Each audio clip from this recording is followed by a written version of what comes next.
ये conductivity based BRICS transmitter है, manufactured by Narendra electronics and technology.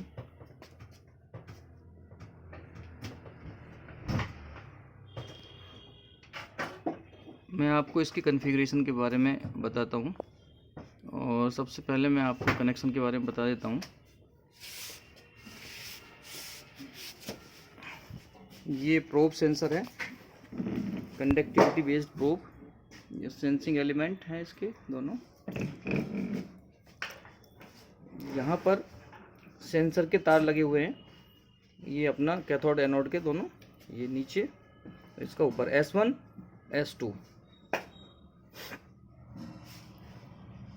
इसके साथ सोलोनाइड लगी हुई है क्लीनिंग के लिए, जो कंपनी प्रोवाइड करती है।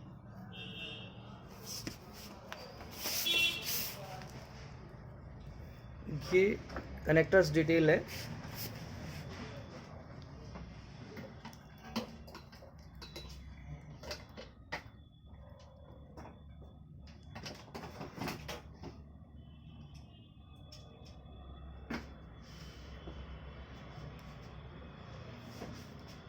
ये कॉमन वायर है, इस पे न्यूट्रल मान के चलें, जो ट्रांसमीटर से आ रहा है। और ये क्लीन, दूसरा जो फेरूल है, ये सिलेंडर सोलेनाइड कॉइल का सप्लाई है। ये दोनों S1 S2 जो ट्रांसमीटर से तार आ रहे हैं, S1 S2 सेंसर के वायर यहाँ पे लगेंगे।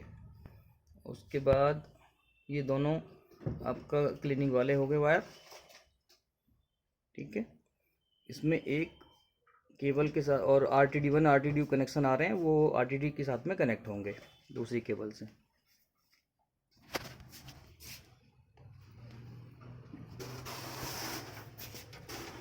कॉन्फ़िगरेशन में प्रोग्राम की को दबा के रखेंगे 5 सेकंड के लिए, तो इस सेलेक्ट एप्लीकेशन आ रहा है। इस पैरामीटर का मतलब है कि आपकी जिस प्रोडक्ट जहाँ पे भी आप स्टेशन पे लगा रहे हैं, वहाँ की कंडक्टिविटी की क्या पोजीशन है, प्योरिटी हाई है या थोड़ा सा लो है, तो वो डिपेंड करता है।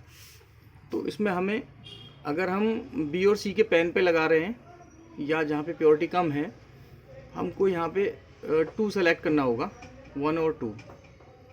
और यदि हम A के पेन पे या रॉ जूस पे, सल्फाइडेड जूस पे या और कोई भी ऐसा जगह जहाँ पे प्योरिटी हाई रहती है, वहाँ अगर हम करते हैं तो हमें 3 करना पड़ेगा एप्लीकेशन पैरामीटर के अंदर, ठीक है, ये वाला। उसके बाद यहाँ पे इंटर करेंगे। ऑटो क्लीनिंग टाइम हमको रखना होता है कितनी देर अगर ऑटो क्लीनिंग करनी है। सपोज़ B और C A के पेन पे अगर हम लगाते हैं, तो उस कंडीशन में हमको 1 घंटा या 45 मिनट हम इसमें रख सकते हैं ऑटो क्लीनिंग। और हमें वहाँ पे पेन पे हॉट वाटर की भी रिक्वायरमेंट रहती है, तो वो डायरेक्ट जो है आप सेंसर प्रोब में कनेक्ट कर सकते हैं। उसके लिए भी हमने टर्मिनल ब्लॉक इसमें दिया हुआ है, ठीक है। इसको घटा बढ़ा सकते हैं टाइम को। सिलेंडर इन आउट टाइम है, आप इसे कम ज़्यादा कर सकते हैं, कितनी बार सिलेंडर क्लीनिंग के टाइम में अप एंड डाउन होगा साफ़ करने के लिए प्रोब को, ठीक है। और मिनट, और अगर हम टच की नहीं करते हैं तो प्रोग्राम से बाहर आ जाता है ऑटोमेटिकली। ये मॉडबस कम्युनिकेशन का है, आपको मॉडबस की रिक्वायरमेंट हो तब उसे यूज कर सकते हैं।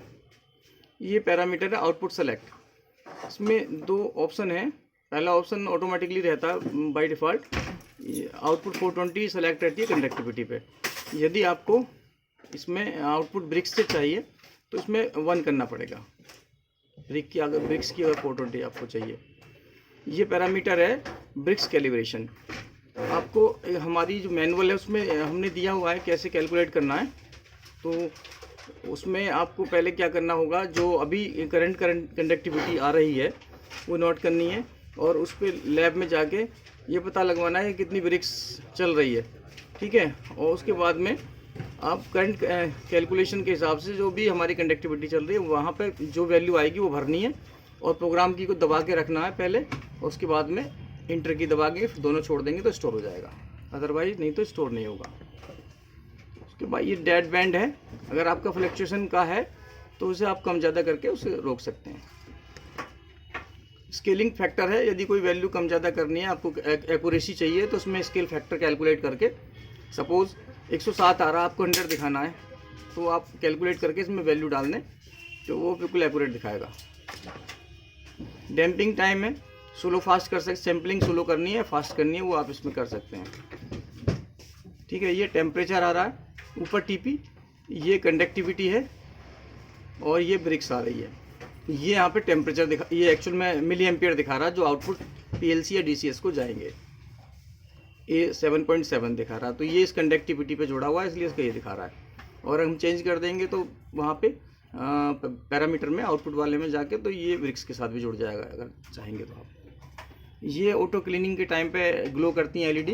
ये वाटर ऑन के लिए है, ये सिलेंडर अप एंड डाउन के लिए है, ये पावर का है।